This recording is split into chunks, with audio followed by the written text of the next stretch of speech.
नमस्कार दोस्तों, जैसा कि आप सभी को बताया था as usual morning routine follow करेंगे और वो रूटीन फॉलो करते हुए अब वीडियोस से 2 पार्ट्स में आएंगी।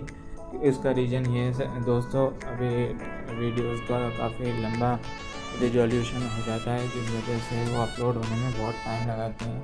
तो अब हमने वीडियो पार्ट वाइज किए दोस्तों। आई होप हम जो मैसेज पहुंचाना चाहते हैं वो लोगों तक पहुंचे और बेटर हो चीज़ें।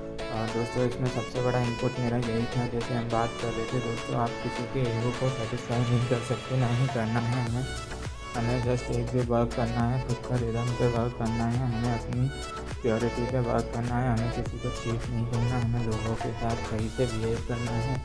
ये सारी चीज़ें इंपॉर्टेंट रहने वाली हैं दोस्तों हमारी लाइफ में, ना कि ये कि हम किस तरह से क्या पेश आ रहे हैं, किसको क्या कर रहे हैं और ये सब। क्योंकि दोस्तों मुद्दे की बात ये नहीं है कि हम क्या करेंगे, कैसे करेंगे, क्यों करेंगे। मुद्दे की बात ये है हम जो आज कर रहे हैं वो कल हमें पे ऑफ करना पड़ेगा, क्योंकि कर्मा वाकई में रियल है दोस्तों। और ये चीज़ से मैं बहुत अच्छे से वाकिफ़ हूँ, कर्मा है, सच में है कर्मा।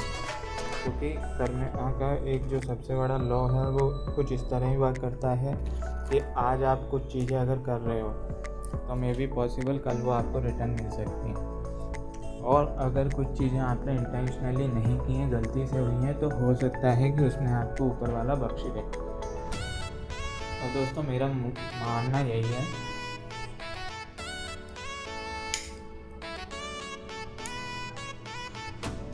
कि जब भी आप कोई चीज़ करें या फिर किसी चीज़ को आगे ले जाने की कोशिश में हैं आप, तो आप ट्राई करें कि उन चीज़ों को आप एज इट इज़ फॉलो कर पाएँ।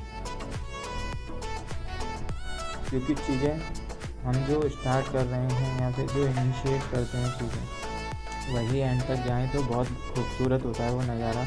और वहीं हम अगर चीज़ें बीच में ड्रॉप करके और फिर आगे कुछ प्रोसेस करते हैं तो दोस्तों वो बेकार नहीं है वो नज़ारा। जस्ट ये है कि वो हमारा खुद का फेथ नहीं है उन चीज़ों को लेके। और जबकि आपने जो भी जितनी भी सक्सेस स्टोरीज सुनी होंगी तो उसमें हार्डवर्क जो भी होगा, लेकिन उसमें भी जो सबसे बड़ा फैक्टर रहा होगा वो कंसिस्टेंसी का रहा होगा। तो दोस्तों थोड़ा सा टॉपिक ऐसे चेंज हो गया, एक्चुअली हम ईगो सेटिस्फाई की बात पे थे। हाँ दोस्तों, मैं ये कहता हूँ अपने लिए सुकून ढूंढिए।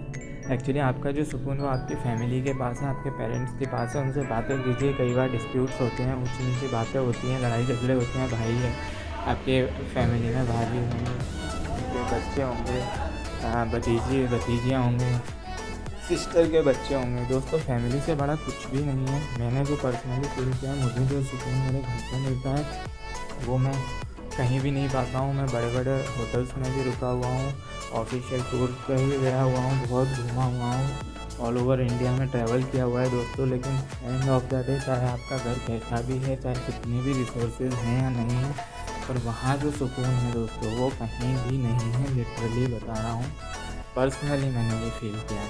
क्योंकि दोस्तों बात सिर्फ ये है कि जब हम कोई चीज़ को इनिशिएट करेंगे, जब हम किसी चीज़ को इनिशिएट करना स्टार्ट करते हैं तो बहुत सारे हर्डल्स आते हैं, बट हमें वहाँ अगर स्टे करें, हम वहाँ अगर स्टेबिलिटी के साथ चीज़ों को देखें और अपने आप को एनालाइज़ करें कि हमसे हमारे एंड पे कहाँ गलतियाँ हो रही हैं, तो चीज़ें बहुत सारी ऐसी होती हैं दोस्तों।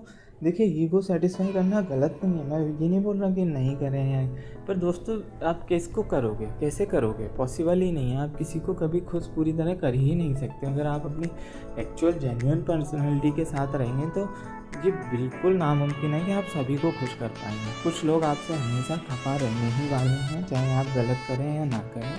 तो दोस्तों आप इस चीज़ का बिल्कुल स्ट्रेस ना लें कि वो मेरे से दुखी हो गया, वो मेरे से खुश हो गया। आप जो सबसे मुद्दे की बात है वो यही रहनी चाहिए कि आपने किसी को हर्ट नहीं किया है इंटेंशनली। क्योंकि बात यही है, चीज़ें होती हैं बहुत सारी, नहीं होंगी, बहुत सा मैटर अलग है। बाकी यही है कि इंटेंशनली हम जो काम नहीं कर रहे हैं वो बहुत सारी हैं। जैसे दोस्तों मेरे बहुत सारे स्ट्रगल्स आते हैं, अभी अकेले फेस करता हूँ क्योंकि यहाँ पे अकेले रह रहा हूँ। कई बार ऐसा होता है मन फेडअप होता है, किसी से बोलने का मन करता है, बट किससे बोलें। फिर एंड ऑफ द डे याद आता है यार ये सब तो अपने हसल हैं, ये सब तो झेलना ही पड़ेगा। क्योंकि अपन अपने कुछ ड्रीम्स हैं, छोटे जो फैमिली की रिस्पॉन्सिबिलिटीज़ हैं उन्हें फुलफ़िल करना है, तो ये सब तो देखना ही पड़ेगा, ये उसका पे ऑफ है। तो दोस्तों ऐसा कुछ नहीं है, सबके साथ ये सब होता है। और जैसा कि मैंने बताया कि ये दो पार्ट का जो लॉजिक है वो आप समझ गए होंगे। छोटी वीडियोस आती हैं और अपलोड होने में टाइम कम लगता है, और मे बी मुझे ऐसा लगता है लोग शायद ज़्यादा देख पाएँ, आई थिंक, क्योंकि हो सकता है 10, 12, 15 मिनट की वीडियो देखना ईजी ना हो, पर 5, 6 मिनट, 4 मिनट, 3 मिनट की वीडियो लोगों के लिए ईजी होती है। तो बस दोस्तों पॉइंट यही है, मेरा मुद्दा यही है कि मस्त रहो, खुश रहो, बिंदास रहो, किसी के ईगो को सेटिस्फाई करने की ज़रूरत नहीं है, जेन्युइन रहो, जैसे हो वैसे रहो। क्योंकि मुद्दे की बात यही है, एंड ऑफ द डे आपसे कोई कुछ नहीं पूछेगा, आपसे ये पूछा जाएगा कि आपने आपकी ज़िंदगी कितने मज़े में काटी, कितनी मौज में काटी। तो दोस्तों बस यही है पॉइंट, अब इसी पॉइंट पे बैठे रहें और मिलते हैं अगले ब्लॉग में फिर इसके बाद। तब तक के लिए बाय बाय, टेक केयर, हंसते रहिए, मुस्कुराते रहिए, बाय बाय दोस्तों।